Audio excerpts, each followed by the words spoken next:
सिंधु घाटी सभ्यता एक परिचय। सिंधु घाटी सभ्यता, जिसे हड़प्पा सभ्यता भी कहा जाता है, विश्व की सबसे पुरानी और सबसे बड़ी सभ्यताओं में से एक थी। यह सभ्यता लगभग 2500 ईसा पूर्व से 1900 ईसा पूर्व तक फली फूली थी। यह सभ्यता भारतीय उपमहाद्वीप के पश्चिमोत्तर भाग में, जो आज पाकिस्तान और भारत में स्थित है, फैली हुई थी।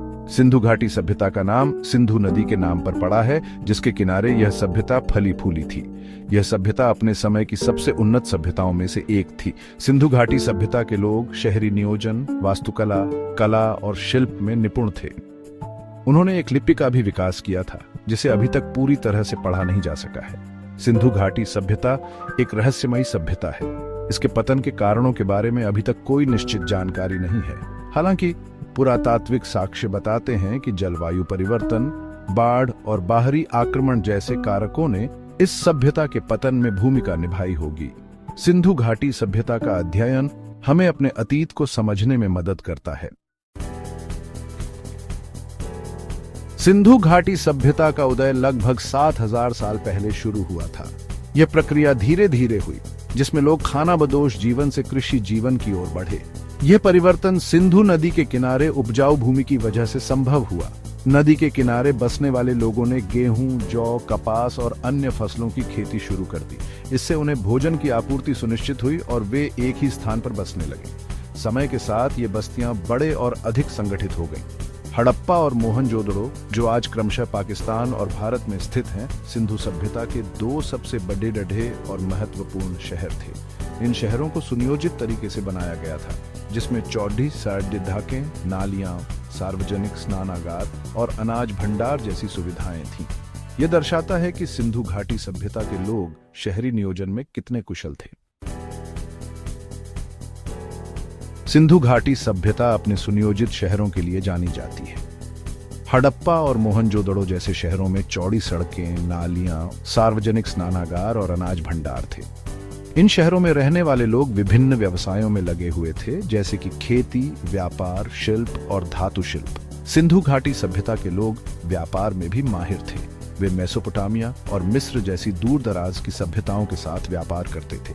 वे जहाजों और बैलगाड़ियों के माध्यम से अपने सामान का परिवहन करते थे। उनके व्यापारिक सामानों में कपास, गेहूं, मसाले, हाथी दांत और कीमती पत्थर शामिल थे। सिंधु सभ्यता के लोग कला और शिल्प में भी निपुण थे। वे मिट्टी के बर्तन, मूर्तियां, मोहरें और आभूषण बनाते थे। उनकी कलाकृतियां उनकी रचनात्मकता और कौशल को दर्शाती हैं। सिंधु सभ्यता का पतन एक रहस्य।